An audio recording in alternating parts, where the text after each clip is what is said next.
আজকে এখানে অনেক মানুষ আসতে পারেনি, বাজারে এসে চায়ের দোকানে বসে আছে, ভাইজানা কি বলছে শুনবে, কিন্তু এই গ্রাউন্ডের মধ্যে এসে পৌঁছাতে পারেনি, সাহসে কুলোয়নি। সত্যি একটা জিনিস খুব খারাপ লেগেছে, একটা জিনিস আমাকে খুব খারাপ লেগেছে। আমরা কিন্তু প্রতিবাদ করেছি, যখনই জানতে পেরেছি সন্দেশখালীর আমার দলিত মায়ের উপরে অত্যাচার হয়েছে, সন্দেশখালী আমার আদিবাসী মায়ের উপরে অত্যাচার হয়েছে, সর্বোপরি সন্দেশখালী মানুষের উপরে অত্যাচার হয়েছে, আমরা আমাদের প্রতিনিধি দলের মাধ্যমে সন্দেশখালীতে পৌঁছানোর চেষ্টা করেছিলাম। অপদার্থ রাজ্য সরকার প্রশাসনকে দিয়ে আমাদেরকে মাঝপথে আটকে দিয়েছিল, মাঝপথে আটকে আইএসএফ ক্ষান্ত হয়নি, তার প্রতিনিধিদেরকে নিয়ে লোকজনকে নিয়ে এসপি অফিসে আমরা ডেপুটেশন দিয়েছি। শুধু এসপি অফিস ডেপুটেশন নয়, এখানকার একাধিক থানাতে আমরা চিঠিতে লিখিত জানিয়েছি অবিলম্বে সন্দেশখালীতে যে সমস্ত সন্ত্রাসী লোকজন আছে, সমাজ বিরোধী লোকেরা আছে, আমার আদিবাসী মায়ের উপর অত্যাচার করেছে, দলিত মায়ের উপর অত্যাচার করেছে, মুসলিম জমি জায়গাকে দখল করেছে, অবিলম্বে তাদেরকে গ্রেফতার করা হোক, তার আওয়াজ আমরা তুলেছিলাম। আমি আসতে চেয়েছিলাম, আপনারা জানেন আমাকে প্রিভেনশন অফ 151 দিয়ে এখান থেকে প্রায় 80 কিলোমিটার দূরে আমাকে আটকে দিয়েছিল, আমাকে ডিটেন করে প্রায় 5-6 ঘন্টা আমাকে লালবাজার সেন্ট্রাল লকআপে আটকে রেখেছিল। এত ভয় পাওয়ার কি আছে? জানে ভাইজানরা গেলে আলো সত্য উদ্ঘাটন হবে। তাই আমাদের ঐক্যবদ্ধ প্রচেষ্টার লড়াইয়ে শাসক বাধ্য হয়েছে একে একে একে একে তার ছোট বড় মেজ সেজ নেতাদেরকে এখানে ধরে অ্যারেস্ট করেছে। সর্বোপরি কোর্টের যখন চাপ খেয়েছে, তারপরে বড় রাঘব বোয়ালকে জেলের মধ্যে নিয়ে গিয়েছে। কিন্তু একটা বিষয় সত্যি আমাকে দুঃখ লেগেছে, ওই কথাটা আমি ব্যথিত হয়েছি খুব। সেই বিজেপি তার ভোট ব্যাংকে বাড়ানোর জন্য যেভাবে মানুষের মধ্যে বিভাজন করার চেষ্টা করেছে, যেভাবে মানুষে লাগিয়ে দেওয়ার চেষ্টা করেছে, এটাকে ধিক্কার নিন্দা জানাচ্ছি। যখন বলেছে যে দেখে দেখে নাকি আমার মা দলিত বোনকে, আমার আদিবাসী বোনকে নাকি মুসলিম সমাজের পক্ষ থেকে নাকি অত্যাচার হয়েছে, এটা যখন বলেছে খুবই ব্যথিত হয়েছি। আমরা কিন্তু শাহজাহান শেখকে, আমরা কিন্তু তার সাঙ্গপাঙ্গকে, আমরা উত্তম হাজরাকে, আমরা শিবুকে কিন্তু তার ধর্মীয় বিচার দেখে তার বিরোধিতা আমরা করি না, তার অন্যায়টাকে দেখে যে অত্যাচার করেছে তার আমরা বিরোধিতা করি।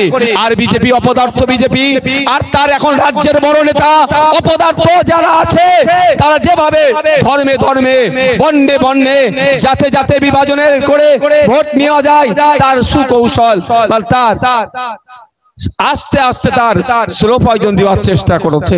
কিন্তু আমি ধন্যবাদ জানাই সন্দেশখালীর ধর্মপ্রাণ মানুষদেরকে, দলিত হতে পারে, আদিবাসী হতে পারে, মুসলিম হতে পারে, ভিন্ন জাতের হতে পারে, কিন্তু তারা ওই বিজেপির টনিককে তারা গ্রহণ করেনি, বরঞ্চ তারা দেখিয়ে দিয়েছে কাঁধে কাঁধ মিলিয়ে এই শাহজাহান, এই শিবু, এই উত্তম সহ যারা সমাজ বিরোধী আছে তাদের বিরুদ্ধে লড়াই করেছে।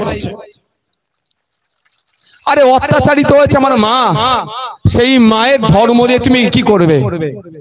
যে অত্যাচার করতে সমাজ বিরোধী, তার ধর্ম নিয়ে মানে এখানে তাদের ভোট নিতে হবে, এখানেও তাদের ভোট দরকার, ভোট ছাড়া তারা কিছু বোঝে না। কিন্তু এই ভোট করতে করতে সমাজ আজকে রসতলে চলে যাচ্ছে।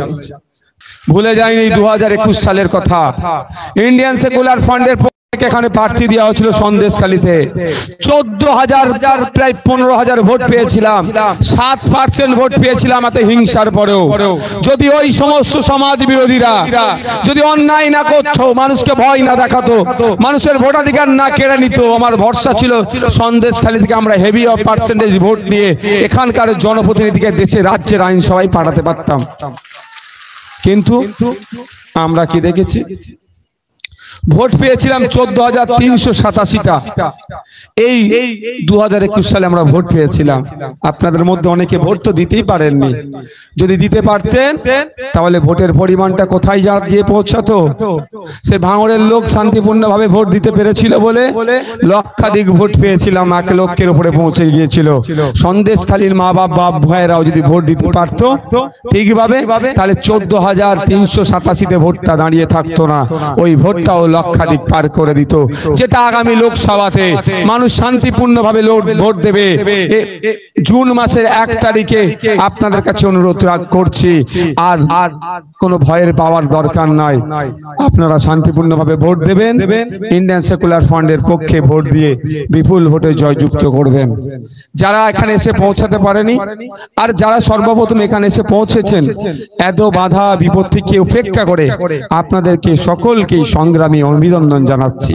যারা এসে পৌঁছাতে পারেননি, বাজারে বসে শুনছেন, তাদের উদ্দেশ্যেও বলবো, আজকে বসিরহাটকে নিয়ে, সন্দেশখালীকে নিয়ে বিজেপির মতো রাজনীতি করছে, তৃণমূল আবার তৃণমূলের মতো মলম লাগানোর চেষ্টা করছে। আমরা ভুলে যাচ্ছি না, রেখা পাত্র মহাশয়া এখন যে দল থেকে তিনি প্রতিনিধিত্ব করার জন্য বসিরহাটে যিনি তাকে মনোনীত করেছে, সেই রেখা পাত্র মহাশয়ার দলকে আমরা ভুলে যাচ্ছি না।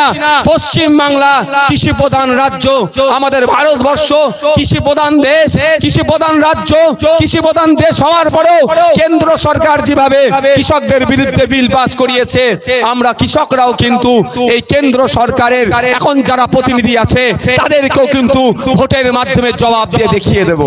তাহলে এদের বিরুদ্ধে ভোট হবে তো নাকি ভাই? এদের বিরুদ্ধে ভোট হবে তো ভাই? তবে কৃষক বন্ধুদেরকে ভুলে গেলে চলবে না, কৃষক বন্ধুদেরকে ভুলে গেলে চলবে না। সারা দেশের কৃষকরা যখন এই কৃষি বিলের বিরুদ্ধে আন্দোলনে নেমেছিল, তারা যখন ভারত বন্ধের ডাক দিয়েছিল, ইন্ডিয়ান সেকুলার ফ্রন্ট কৃষকদের স্বার্থে ভারত বন্ধকে সফল হওয়ার জন্য সমর্থন শুধু জানায়নি, আমরা রাস্তায় নেবে এই ভারত বন্ধকে সফল করতে চেয়েছিলাম। তখন মমতা ব্যানার্জির সরকার প্রশাসনকে দিয়ে, এই গুন্ডা মস্তানকে দিয়ে, এই শাহজাহান শিবুদেরকে দিয়ে আমাদের বন্ধকে সফল হতে দেয়নি, অর্থাৎ কৃষকদের পক্ষে তারা নেয়নি। তো কৃষক বন্ধুদের বলবো, আমাদের বিরুদ্ধে আমাদের আন্দোলন ছিল বিজেপির বিরুদ্ধে, কিন্তু মমতা ব্যানার্জির তো বুক ফেটে যাচ্ছিল কেন? তারা আমাদের আন্দোলনকে সফল হতে দেয়নি কেন? সময় এসেছে আমরা যেমন আমাদের বিপক্ষে যারা বিল পাস করিয়েছে বিজেপি, তাদের বিরুদ্ধে ভোট দেব, আর আমাদের বন্ধকে যারা সফল হতে দেয়নি তৃণমূল, তারও বিপক্ষে আমরা ভোট দেব। আমি ভেবে পাই না, আন্দোলন করি তো বিজেপির বিরুদ্ধে, মমতা ব্যানার্জি মহাশয়ার এত কষ্ট হয় কেন? বন্ধটা কার বিরুদ্ধে ডেকেছিলাম? বিজেপির বিরুদ্ধে। বন্ধটা সফল হতে কে দিল না? কে দিল না ভাই? তৃণমূল দিল না। তাই সময় এসেছে তো এই তৃণমূল বিজেপির বিরুদ্ধে ভোট দেওয়ার।